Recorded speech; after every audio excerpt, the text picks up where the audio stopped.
Welcome to season 4 of the To Health With That podcast, where we break up big health topics into small bites.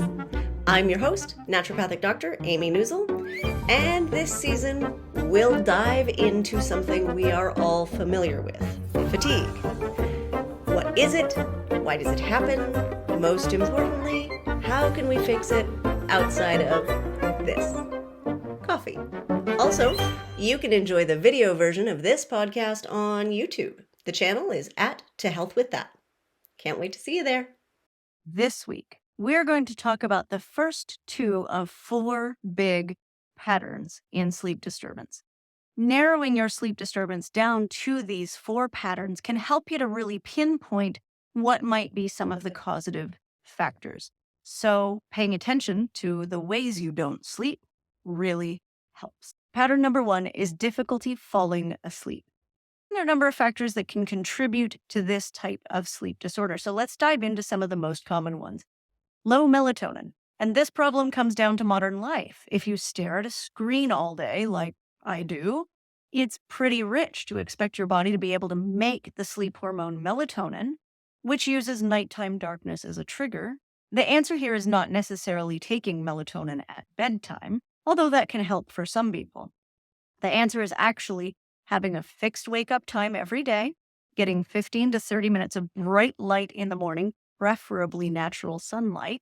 But if you live somewhere like I do, then you may have to invest in something like a full spectrum light or a happy lamp, something like that. Also, it's important to give your body 2 hours of screen-free time before bedtime.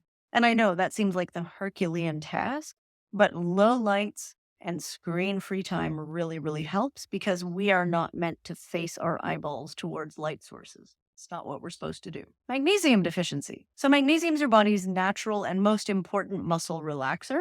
And if you're low on magnesium, then your body and mind stay more alert, more tense, more active, making it genuinely difficult to fall asleep. Other symptoms of magnesium deficiency include constipation, leg cramps, or any other cramps, muscle twitches, restless legs, also estrogen dominance for women. Iron deficiency is another one. So iron deficiency makes you feel tired and weak and sometimes short of breath, and ironically, it also makes it more difficult to fall asleep. Some people with iron deficiency also notice restless legs and craving for ice, and also that their skin becomes more pale, more like sickly pale. Your iron levels are easily measured by your doctor, but make sure they look at red blood cell iron levels, hemoglobin, hematocrit, but also ferritin, which is your long-term storage form of iron. Sedentary lifestyle. I mean, we've all got one of these as well because of the staring into the screens problem.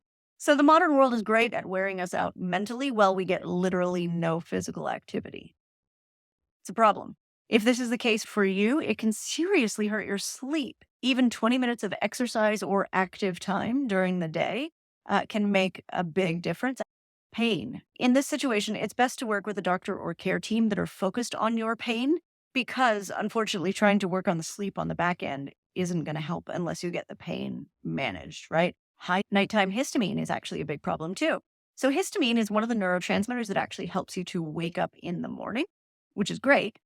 But if you have a lot of it at night, that can be a problem. High histamine sleeplessness sometimes looks like histamine problems with itching, waking up hot, mind racing, and kind of allergic symptoms, but sometimes it doesn't. Sometimes it's just that racing mind keeping you awake.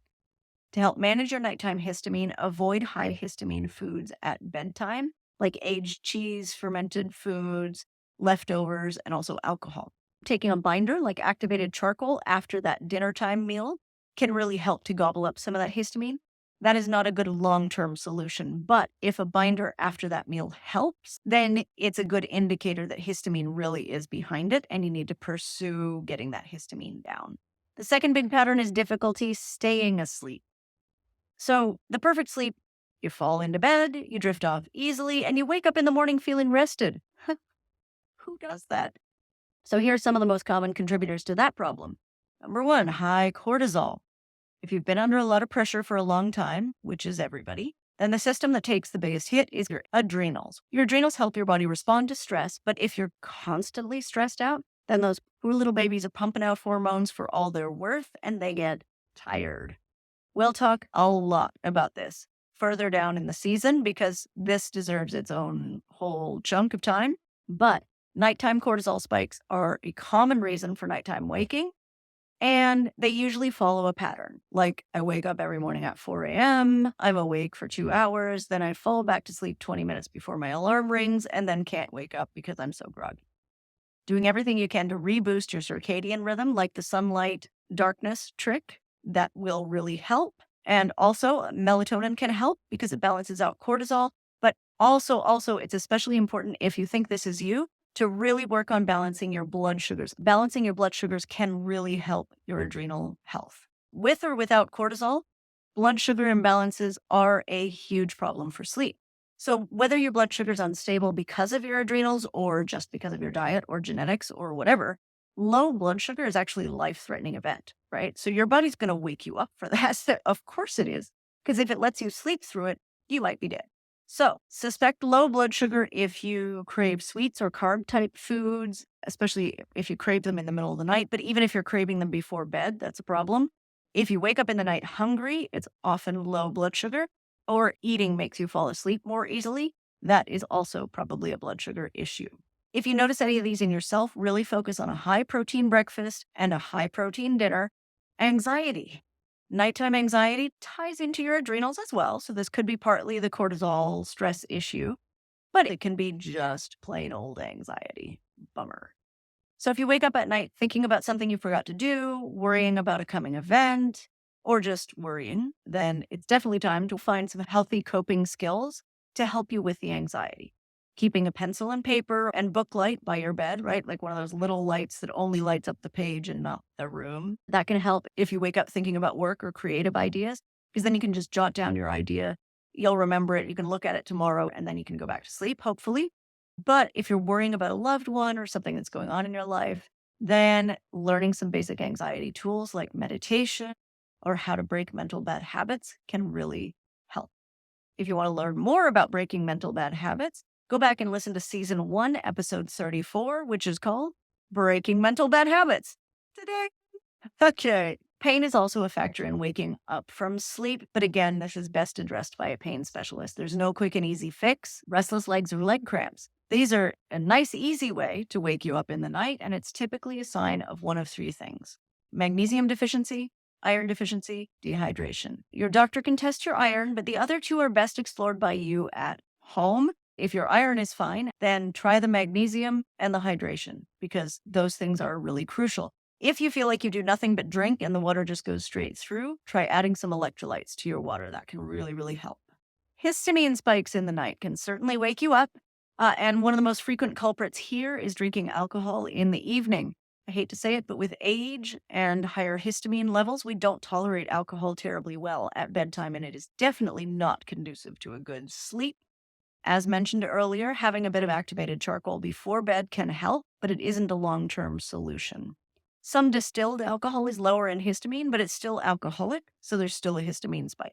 Also, going to the bathroom. Lots of us wake up at night to go to the bathroom. Lots of causes for this: enlarged prostate, uterine or bladder prolapse, and many others. So it's probably a good idea to have this evaluated by your doctor or your urologist.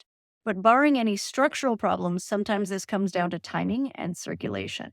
If you're drinking water too close to bedtime, that can obviously contribute to this.